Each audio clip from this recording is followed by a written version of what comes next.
హ్రీంకారాసన గర్భితాన్ అలసికాం సౌహ క్లీం కళాం బిభ్రతీం సౌవర్ణాంబరధారిణీం వరసుధాధౌతాం త్రినేత్రోజ్వలాం వందే పుస్తకపాశమంకుశధరాం స్రగ్భూషితాముజ్వలాం త్వాం గౌరీం త్రిపురాం పరాత్ప్రగళాం శ్రీచక్ర సంచారిణీం.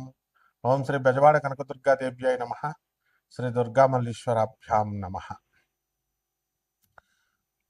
మనకి ఈ యొక్క కుజ బుధ గ్రహాలు రెండూ కలిపి మనకి మీనరాశిలో ఉన్నాయి.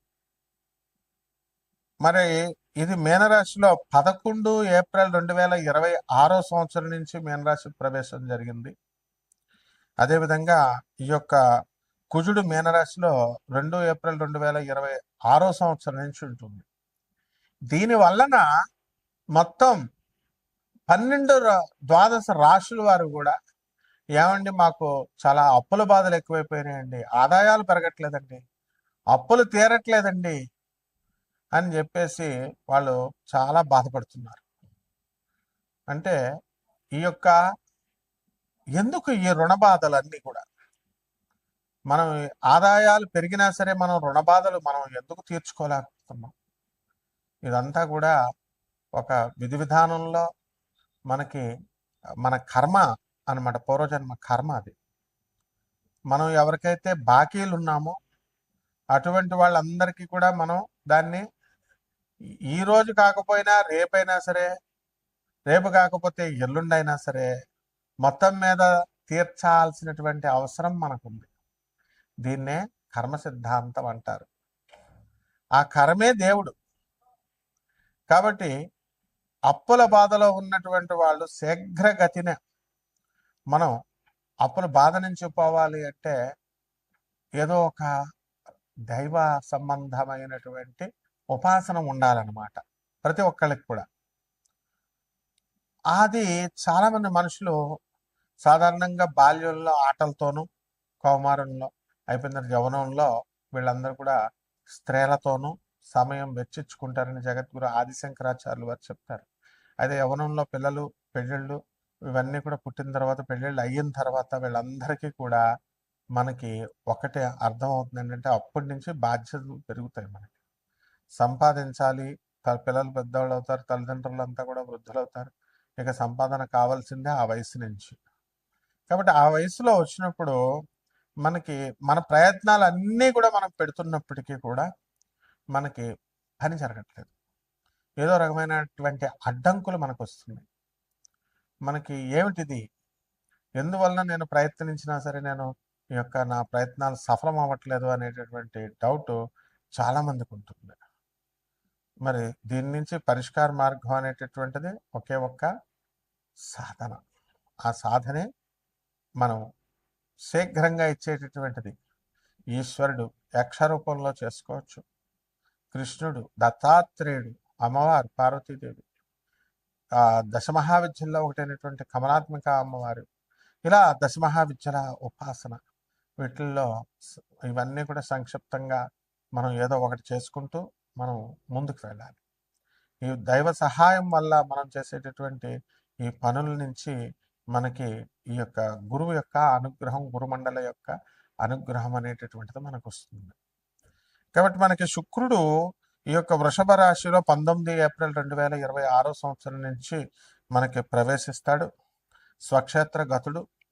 కాబట్టి ఎవరినైతే మనం ప్రేమించామో అటువంటి వాళ్ళ యొక్క ప్రేమ మనకి దొరకడానికి అవకాశం ఉంటుంది. అలాగే ఎవరికైతే పెళ్ళిళ్ళు చేశామో అటువంటి వాళ్ళందరి కాపరాలు కూడా చక్కబడ్డానికి అవకాశాలు ఉంటాయి. అలాగే భార్యాభర్తలు పాపం కాపరాలు విడిపోయినటువంటి వాళ్ళు మళ్ళీ కలవాలని భార్యకైనా భర్తకైనా ఎవరికో ఒకళ్ళకు ఉంటుంది. అవతల వాళ్ళకి మనం మీరు ఎంతైనా చెప్పండి, ఆ యొక్క గ్రహం ప్రభావం వలన విననివ్వదు. వీళ్ళందరూ ఎప్పటి నుంచి వింటారంటే 19 ఏప్రిల్ 2026 సంవత్సరం నుంచి మనకి వినడం అనేటటువంటివి జరుగుతాయి.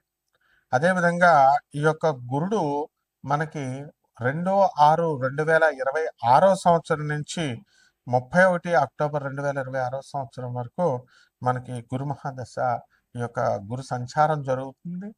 మరి ఈ గురు సంచారంలో గురు మహాదశలు జరిగేటటువంటి వాళ్ళు కూడా ఉంటారు. మరి వాళ్ళకందరూ కూడా న్యాయంగా వాళ్ళందరూ కూడా సంపాదన అనేటటువంటి ధర్మబద్ధంగా చేసుకుంటూ జీవనము పరువు ప్రతిష్టలతో ముందుకు వెళ్తారు. అలాగే శుక్రుడు కూడా స్వక్షేత్రగతుడై ఉన్నాడు కాబట్టి చక్కగా మీరందరికీ కూడా కోరుకున్న లాభాలు, విలాసాలు, వాహన సౌఖ్యాలు ఇవన్నీ కూడా మీకు రావడం జరుగుతుంది. ఇకపోతే రవి మనకి మేషరాశిలో 14 ఏప్రిల్ 2026 సంవత్సరం నుంచి ప్రవేశించాడు. కాబట్టి రవి యొక్క ఉచ్చస్థితి కారణంగా మీరు ప్రభుత్వంలో అనేకమైనటువంటి మార్పులను తీసుకొస్తారు.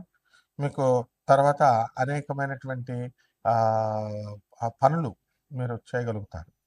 అంటే ఇవన్నీ కూడా రాశి ఫలాలను బట్టి కామన్ ప్లాట్ఫారం మీద మనకందరికీ కూడా చెప్పబడేటటువంటి రాశి ఫలాలు ఇవి.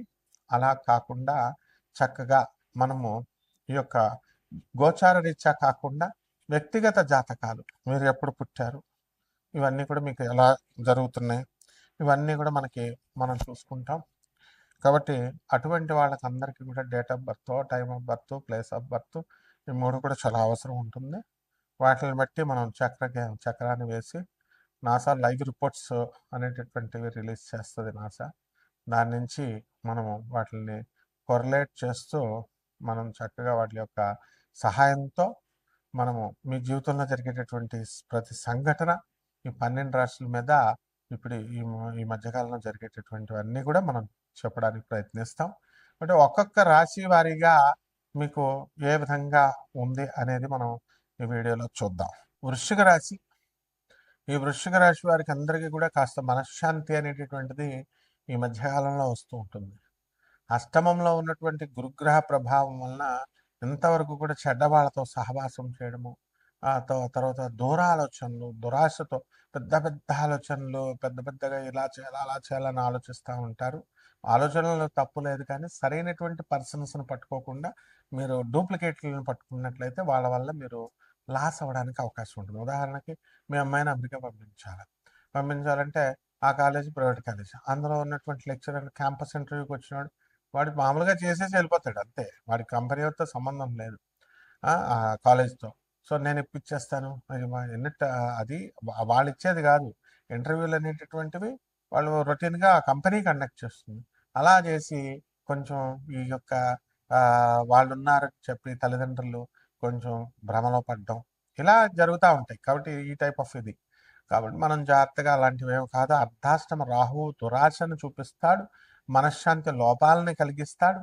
అలాగే పంచమంలో ఉన్నటువంటి కుజ, బుధ, శని గ్రహాల ప్రభావాల వలన మనకి అనేకమైనటువంటి పిల్లల గురించి అనేకమైనటువంటి ఆలోచనలు వస్తూ ఉంటాయి. ఈ వృత్తి చేయించాలా, ఆ కోర్సులో చేయించాలా, ఇలా ఈ రకంగా అనమాట. అయితే ఏది ఏమైనప్పటికీ కూడా పిల్లల విషయంలో మరి జాగ్రత్తగా మీరు ముందుకు వెళ్ళాలి. అలాగే ఈ యొక్క వృశ్చిక రాశి వారికి అష్టమ గురుడు అప్పులు బాగా వస్తూ ఉంటాయి. మరి ఈ సమయంలో బ్రహ్మాండంగా తీసుకొని చక్కటి వ్యాపారాల్లో పెట్టుబడులు అవి పెట్టుకోండి, పాడు చేసుకోవద్దు డబ్బుల్ని. అలాగే విందు వినోద కార్యక్రమాల్లో చాలామంది నేను చూశాను, డబ్బు వచ్చిన తర్వాత ఏమండి నేను షేర్స్లో పెట్టానండి, మళ్ళీ ఈ యొక్క కమోడిటీస్లో పెట్టానండి, నెట్వర్క్ మార్కెటింగ్లో పెట్టానండి, మొత్తం ఉన్నాయి పోయినాయండి అని అంటారు. అసలు ఎవరు పెట్టమన్నారు మిమ్మల్ని? అది గ్యాంబ్లింగ్ ఆడకూడదు అన్లెస్ మీకు బుధుడు చాలా వండర్ఫుల్గా ఉండాలి. ఆ రకంగా ఈ యొక్క వృశ్చిక రాశి వారు వాళ్ళ పిల్లలకి ఉద్యోగాలు రావడము, అందువలన వాళ్ళు సెటిల్ అవ్వడము మీకు కాస్త మనశ్శాంతి అనేటటువంటిది లభిస్తుంది. ఇక పరిహారాల దగ్గరికి వచ్చేసరికి రాహు జపం చేసుకోవాలి, రాహు స్తోత్రాలు చదవాలి. రాహు కిలోంపావు మినుములను ఆవుపేట రంగు ఉన్నటువంటి వస్త్రాలనిచ్చి పేద బ్రాహ్మణులకి శనివారం నాడు ఉదయం 8 గంటలకు దానం చేసుకోవాలి. అదేవిధంగా మనకి పంచమంలో ఉన్నటువంటి ఈ యొక్క శని, మీకు చక్కగా శని జపం చేయాలా, శని స్తోత్రాలు చదవాలా, శనికి కిలోంపావు నల్ల నువ్వుల్ని, నల్లని వస్త్రాలని దానం చేయాలా. అదేవిధంగా నూతన వస్త్రాల అలంకరణ అనేటటువంటిది మీకు వస్తుంది. అండ్ తెప్పతీగతో మీరంతా కూడా హోమము ఇది చేయాల్సినటువంటి అవసరం ఉంది. అలాగే ఈ యొక్క కనకదుర్గమ్మ వారి యొక్క మంత్ర జపము, దుర్గతి నాశిని దుర్గే జయ జయ, సద్గతి దాయిని సదయ జయ జయ అనేటటువంటి మంత్రాన్ని జపించడం ద్వారా బ్రహ్మాండంగా ఉంటుంది. శుభమస్తు.